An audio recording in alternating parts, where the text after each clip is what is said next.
여러분, 안녕하세요. 슬기짱 쌤입니다.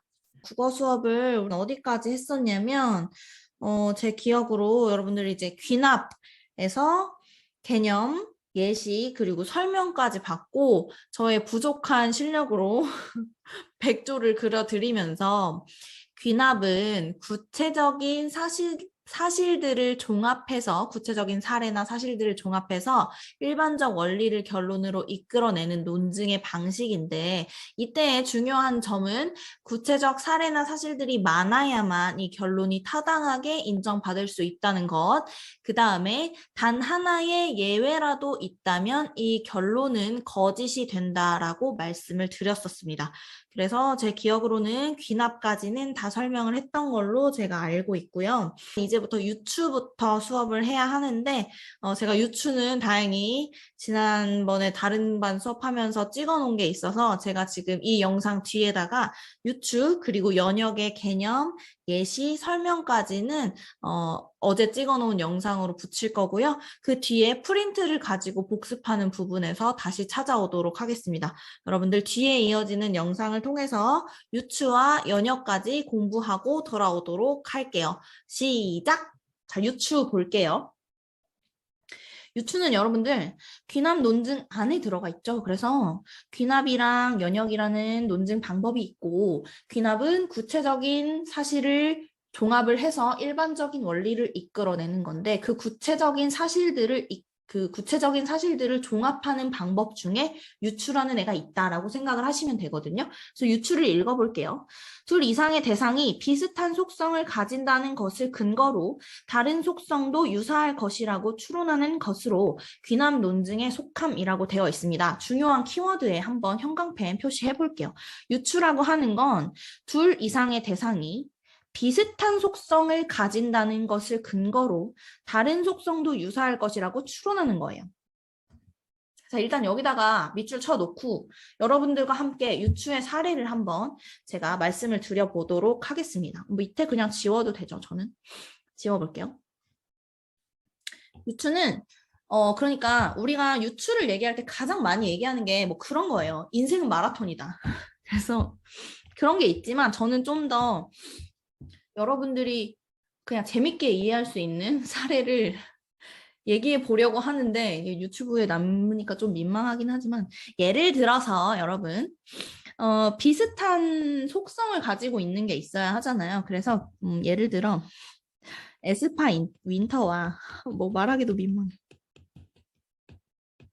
김슬기가 있다고 칩시다. 어떡하지? 제가 요즘 가장 좋아하는 연예인이에요.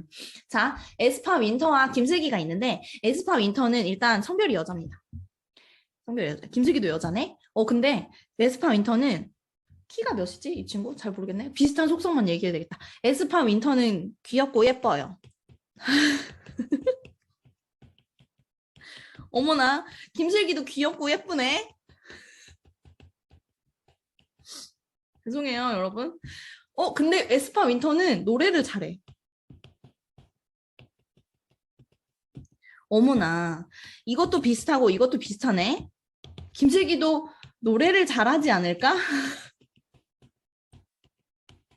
이라는 결론을 내리는 게 유추입니다. 죄송해요. 네, 그래서 실제 더 타당한 사례가 많겠지만 지금 이 유추 논증의 문제점까지 알 수 있어요.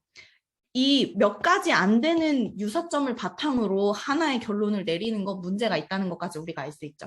근데 이제 유추를 하는 사람은 이래요. 이것도 비슷하고 이것도 비슷하네. 그러면 증명되지 않은 김슬기가 노래를 잘하는지 못하는지 모르지만 에스파 윈터가 노래를 잘하니까 다른 속성이 비슷하니까 김슬기도 노래를 잘하지 않을까? 라고 결론을 내리는 게 유추 논증인데요. 말씀드리는 김에 유추 논증의 문제점까지 말씀을 드리자면 유추를 할 때는 다른 속성들이 이 비슷한 것을 더 많이 증명을 해줘야 돼요. 지금 두 가지 정도의 비슷한 점 가지고 나머지도 비슷할 거라고 섣불리 성급한 일반화를 하면 안 된다라는 것까지 우리가 알 수 있습니다. 그래서 사실 유추로 진짜 많이 나오는 예시는 이런 거예요. 인생과 마라톤 있잖아요. 그래서 뭐 힘들다, 뭐 힘들다. 힘들다. 끝이 있다. 뭐 하다 보면은 중간중간에 행복한 요소들이 있다. 이런 식으로 해가지고 인생과 마라톤이 비슷한 요소가 있어요. 이렇게 비유해가지고 유추하는 경우 되게 많잖아요. 이렇게 둘 이상의 대상이 비슷하니까 이 구체적인 사례들이 비슷하기 때문에 다른 특정한 속성도 유사할 거야 라고 추론하는 것이 유추라고 생각하시면 돼요. 얘가 너무 구렸죠? 죄송합니다. 유추는 그래서 여러분 사실 줄임말인데요. 유비출이에요. 그래서 둘 이상의 대상에 유사한 점을 비교해가지고 추론한다, 추리한다 라고 생각하시면 되겠습니다. 유비추리라는 것까지 적어 놓으시고 넘어가시면 되겠고요. 너무 오늘 지금 온라인 하면서 지금 약간 제 멘탈이 지금 터졌네요. 어디 간 거야 지금? 좀 어디 갔지? 몇 쪽이야 여러분? 멘붕 왔어요. 어디야? 여기 있네요. 네. 백조 그리고 그 다음에 김슬기랑 에스파 윈터 비교하는 거에서 지금 갑자기 멘붕이 왔지만 다시 정신줄을 붙잡고 연역을 하도록 하겠습니다. 자, 연역은요 여러분 일반적인 원리나 법칙에서 구체적인 사실을 이끌어내는 거라고 했어요. 외우기 어려우면 이응으로 시작하니까 일반적인 거에서 출발한다 라고 외우라고 했죠. 그래서 연역의 사례를 보면 이게 가장 많이 나옵니다. 자, 전제로 깔아놓은 거 모든 인간은 죽는다. 그런데 소크라테스는 인간이다. 따라서 소크라테스는 죽는다라는 결론을 내린 건데요. 자, 제가 얘기했어요. 이렇게 화살표 뒤에 있는 게 결론이라고 했죠. 그리고 이 화살표 위에 있는 애들이 전제인데요. 연역에서는 보통 이렇게 3단으로 3단계로 결론을 이끌어내는데 3단 논증의 1번 문장을 뭐라고 부르냐면 대전제라고 불러요. 그리고 두 번째 문장은 소전제입니다. 근데 여기서 중요한 게 뭐냐면 1번을 지울게요. 대전제가 항상 참이어야 돼요. 이 대전제가 참이 아니면 절대로 결론이 참일 수가 없는 논증이 연역 논증입니다. 그래서 이게 중요해. 이게 참이어야 돼. 자, 그래서 지금 보면 모든 인간은 죽는 건 정말 인간 중에 죽지 않은 사람 단 한 명도 없죠, 여러분. 그래서 이 대전제가 참이어야만 마지막에 결론을 참으로 낼 수 있어요. 왜냐하면 이 연역은요, 여러분 제가 그때 우리 앞에 만화를 이미 3학년 1반은 했으니까 말씀드리자면 연역은 이 두 가지 전제에서 겹치는 부분을 제가 날리고 결론을 만드는 거라고 그랬죠. 그럼 다 같이 한번 해볼게요. 여기서 모든 인간은 죽는다라는 말이 있었고 소크라테스는 인간이다라는 말이 있었어. 인간이라는 말이 중복이 되네. 지웠어. 지우고 이렇게 연결해서 하나의 결론을 내는 거라 그랬죠. 그랬더니 소크라테스는 죽는다라고 하는 결론을 내렸잖아요. 3단으로 이해되세요? 그래서 이 3단이 말이 되려면 이 구체적인 사람이 이 일반적인 논제에 지금 이 일반적인 전제에 부합하게 적용을 시켜야 되는 것이기 때문에 이 위에 있는 대전제가 무조건 참이어야 합니다. 그게 연역의 가장 중요한 지점이에요. 여러분들이 혹시 연역으로 무엇을 논증을 하겠다라는 마음이 들면 여기 있는 맨 첫 번째 줄에 쓰는 대전제를 무조건 참을 가지고 와야 합니다. 괜찮으신가요? 괜찮으시면 밑에 있는 거 넘어가 볼게요. 결론의 내용이 근거에 포함되어 있기 때문에 근거로 제시된 일반적 원리가 참이면 결론은 언제나 참임. 참인 대전제를 사용하는 3단 논법이 대표적임이라고 나와 있죠. 자, 결론의 내용이 근거에 포함되어 있대요. 결론이 뭐였냐면 마지막 줄, 요게 결론이죠. 근거는 위에 2개. 근데 살펴보니까 결론의 내용, 죽는다라고 하는 내용이 여기에 포함되어 있고 발음이 어렵네. 소크라테스라고 하는 말이 여기 있는 근거에 포함되어 있다. 그 말인즉슨 연역에서의 결론은 근거를 종합해서 내린다. 따라서 근거로 제시된 일반적 원리. 자, 지금 근거는 위에 2개라고 했는데 이 둘 중에서 일반적 원리는 1번 문장과 2번 문장 중에 어떤 게 일반적인 원리인가요, 여러분? 1번이 일반적인 원리란 말이에요. 얘가 대전제거든요. 대전제는 일반적이어야 돼요. 왜? 연역은 일반적 원리에서 출발한다면서요. 그래서 첫 번째 있는 문장이 무조건 일반적인 게 들어가야 되거든요. 이 일반적인 원리가 참이면 결론은 언제나 참이래요. 반대로 말하면 연역에서 일반적 원리가 거짓이면 그 결론은 무조건 거짓입니다. 괜찮으신가요? 네, 그걸 주의해야 해요. 그래서 참인 대전제를 사용하는 3단 논법이 대표적이다. 3단 논법, 3단 논증 같은 말이라고 생각하시면 됩니다. 그래서 밑에 보시면 새로운 원리나 사실을 밝혀내기보다 개별적, 구체적 사실을 증명하는 데 주로 사용된다라고 되어 있어요. 왜냐하면 이미 있는 새로운 원리에서 그것을 적용시켜서 구체적 원리를 적용시킨 결론을 내기 때문에 새로운 원리를 밝혀내는 데 사용하는 논증이 아니에요. 연역이라고 하는 건 우리가 이미 받아들여지고 있는 이미 받아들여지고 있는 일반적인 원리를 구체적인 사례에 적용시킨다라고 생각하시면 되겠습니다. 혹시 위에다 이거 적을까요?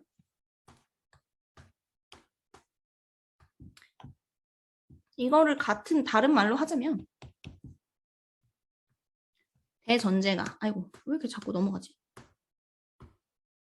대전제가 거짓이면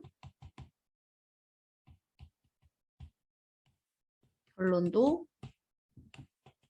거짓입니다. 중요한 건 뭐다? 대전제가 참이어야 한다. 연역에서는. 됐나요? 네. 자, 됐다면 여러분들이 지금까지 배운 귀납과 연역에 대해서 복습을 할 차례입니다. 생각보다 조금 어려운 개념이라는 생각이 들어서 제가 여러분들한테 프린트를 이제 2장짜리를 만들었어요. 그래서 이렇게 프린트 1번인데 이거 뭐 양면 복사해서 나눠 주실 수도 있고 아니면 이렇게 단면으로 나갈 수도 있는데 어쨌든 2쪽짜리입니다. 제목은 논증 방법이라고 써 있는 이 프린트를 제가 지금 저 대신해서 들어가 주시는 선생님한테 여러분들한테 나눠 드리라고 부탁을 드릴 거예요. 지금부터는 책을 덮고 방금 전에 공부한 귀납과 연역에 대한 내용을 여러분들이 복습을 하면서 여기 있는 문제를 전부 다 푸시면 되겠습니다. 지금 초성으로 들어가 있는 것도 있고 아니면 문장을 채우는 것도 있고 그 다음에 화살표로 선을 잇는 것도 있어요. 그래서 연습해 봅시다 라고 써 있는 부분 전체 다 하고 마지막 부분에 있는 논증의 오류 이 부분은 제가 다시 수업으로 진행할 것이기 때문에 여러분들은 연습해 봅시다까지 하시면 되고요. 지금부터 시간은 10분 드리겠습니다. 화면은 지금부터 10분간 검은 화면이 나올 예정입니다. 검은 화면 계속 그냥 틀어 놓으시고 여러분들이 복습하면서 논증 방법, 빈칸 내용 채우는 걸 지금부터 하시면 되겠습니다. 시작!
자, 여러분 다 풀었나요? 좋습니다. 자, 그러면은 답을 한번 맞춰보도록 하겠습니다.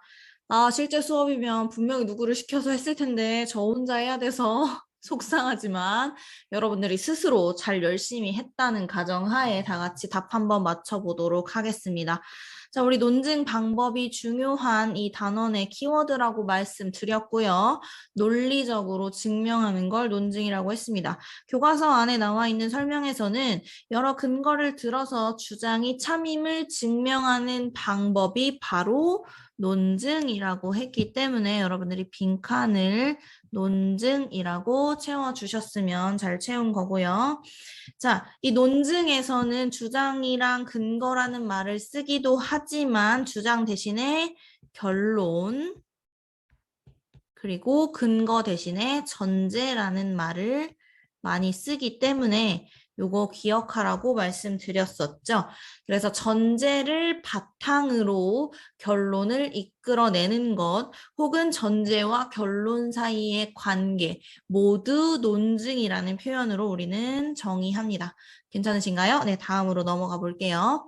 다음 보시면 논증 방법의 종류는 크게 두 가지가 있었습니다. 여러분, 귀납과 연역이 있었고 그 귀납 안에 다른 방식이 하나 더 존재한다라고 말씀을 드렸었는데요. 자, 귀납 어떻게 외우라고 했냐면 기억으로 시작한다면서요. 아이고.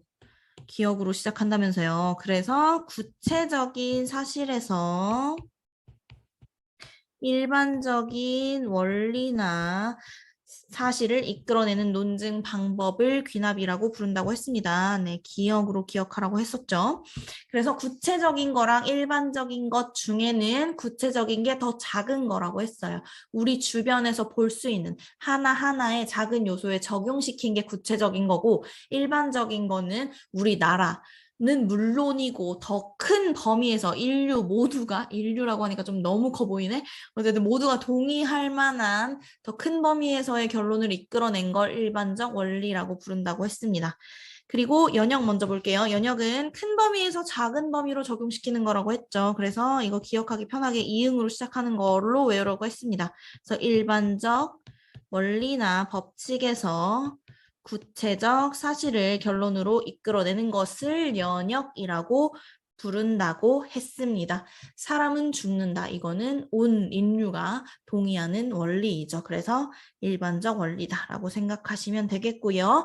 귀납 안에는 우리가 둘 이상의 대상의 유사점을 바탕으로 추리하는 유추라고 하는 논증 방법이 하나 더 있다고 했습니다. 제가 지난번 영상을 보니까 유비출이라고 말하면서 유리출이라고 쓰고 있더라고요. 여러분 이제 말하면서 쓰다 보면 그 오타가 생길 수 있어서 그래요. 얘 유비출이라고 필기 고쳐주세요.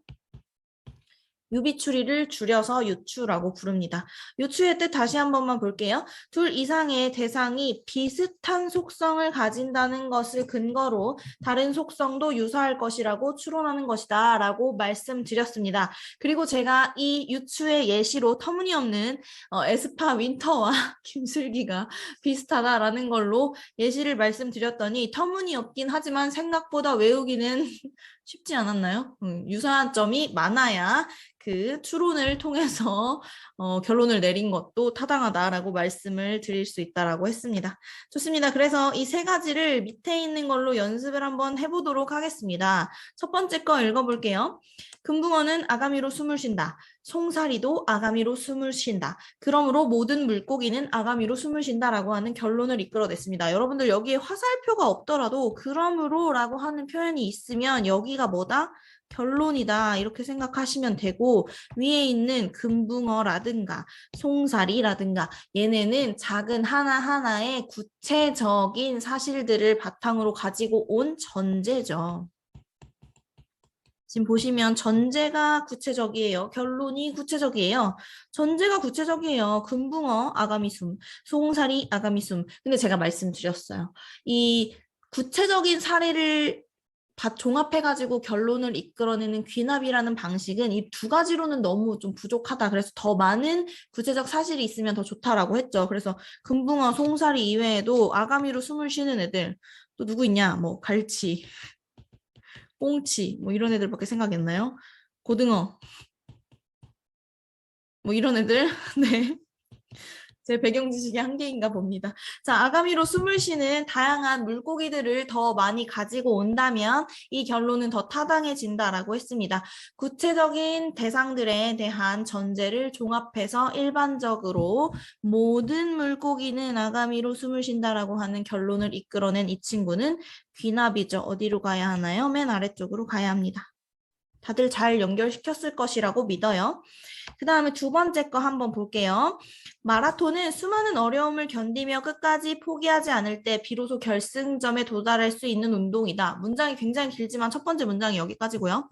우리네 인생도 마찬가지다. 살아가면서 어렵고 힘든 상황을 만났을 때 포기하지 않고 끝까지 노력하면 삶의 목표를 이룰 수 있다라고 해서 얘는 두 가지 대상을 가지고 왔어요. 잘 봅시다. 마라톤. 어려움이 있고 결승점에 도달할 수 있다. 그래서 끝까지 포기하지 않아야 한다. 이런 얘기를 지금 하고 있죠. 그래서 그 다음 대상으로 가져온 건 인생이에요. 인생도 마찬가지래요. 어렵고 힘들지만 끝까지 노력하면 목표를 이룰 수 있다. 즉 목표와 비슷한 거 결승점에 도달할 수 있다. 지금 다 대응하는 게 하나씩 있는 거 보이세요, 여러분? 어렵다. 포기하지 말면, 포기하지 않으면, 끝까지 노력하면, 포기하지 않으면 결국에 결승점에 도달할 수 있다. 삶의 목표에 이룰 수 있다. 이런 식으로 해서 앞에 어렵다, 포기하지 않아야 한다. 이런 두 가지가 비슷하기 때문에 포기하지 않으면 결승점, 즉 삶의 목표를 이룰 수 있다는 유사점을 바탕으로 결론을 이끌어낸 것, 유비추리라고 불리는 유추라고 했습니다. 두 대상의 유사점을 바탕으로 결론을 이끌어냈어요. 여기로 가면 잘 연결하신 거고요. 마지막 거 볼게요. 물고기는 아가미로 숨을 쉰다. 금붕어는 물고기이다. 그러므로 금붕어는 아가미로 숨을 쉰다라고 했습니다. 자, 제가 뭐라 그랬냐면 그러므로 이 부분이 결론이라고 말씀을 드렸고 결론을 이끌어내기 위해서 가지고 온 얘네가 전제인데 그래서 얘는 보시면 전제로 가지고 온 첫 번째 거 이거 자, 우리나라뿐만 아니라 전 세계적으로 물고기라고 하는 생물은 모두 아가미로 숨을 쉰다는 건 모두가 받아들일 수 있어요. 따라서 이거 뭐라고 부르냐면 일반적인 사실이라고 부르죠. 일반적 사실을 전제로 나타내고 있기 때문에 얘는 대전제라고 부를 수 있습니다. 지금 대전제에 보면 물고기라고 하는 게 있고요. 그 다음에 그 다음으로 가지고 온 소전제에 보면 금붕어라고 하는 구체적인 대상이 물고기라고 했어요. 제가 이런 거 어떻게 만들어서 결론 이끌어낸다고 했냐면 대전제에 있는 물고기와 소전제에 있는 물고기가 두 개가 동일하기 때문에 이걸 날리고 여기에 금붕어라고 하는 말을 연결을 지으면 결론이 바로 나온다고 했어요. 그래서 금붕어는 아가미로 숨을 쉰다라고 하는 결론을 이끌어냈네요.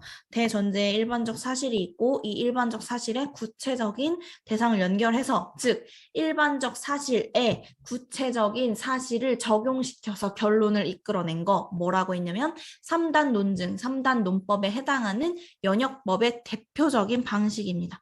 그래서 얘를 연역으로 연결을 지으면 되고 제가 지난번에 설명하면서 그 얘기도 했어요. 귀납에 있는 내용을 순서를 바꿔서 귀납에서 이끌어낸 결론을 대전제 자리로 가지고 가면 연역이 된다고 해서 지금 가지고 온 예시에는 지금 물고기에 해당하는 내용을 제가 두 개를 순서를 바꿔서만 지금 배치를 했단 말이죠. 그래서 구체적인 사실에서 출발하면 귀납이고 일반적인 원리에서 출발하면 연역이다라는 것까지 여러분들이 적용시킬 수 있으실 거라고 생각합니다. 네, 시간 관계상 그 밑에 있는 지금 일란성 쌍둥이 여기부터 논증의 오류까지 다음 시간에 이어서 보도록 하겠습니다. 3학년 4반 오늘 수업하느라고 고생 많으셨고요. 프린트 혹시 다 못 채운 친구들 있으면 그 밑에 있는 일란성 쌍둥이부터 나오는 건 여러분들이 결론을 직접 문장으로 만들어 보는 거거든요. 연습하면 충분히 할 수 있습니다. 지금부터 혹시 못한 친구들은 숙제로 해오시고요. 다음 시간에 다시 만날게요. 수고 많았습니다. 안녕!